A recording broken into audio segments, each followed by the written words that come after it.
How to fix Instagram map option not showing. In order for you to fix this issue, the very first thing you want to do is to make sure that you are running the latest version of the app. In order to check it out, head over to the App Store on your device.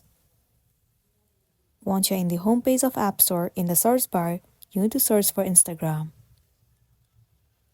Move ahead to this app. Right here instead of open, if you see the option of update, then it might be one of the reasons that you're facing this issue. In this case, simply tap on update and update the app. Once you've got the updated version of the app, now the next thing you want to try doing is head over to the settings on your device. Move into general and then move into iPhone storage. In this page, search for the application Instagram and then move into it.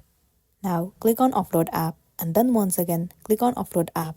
It will be clearing all of the cache and the storage of the application. It will also remove all of the unwanted bugs and make your application run smoothly. This might also fix the issue that you have been facing on Instagram, and then you'll be good to go. If not, try uninstalling the application and then reinstall it.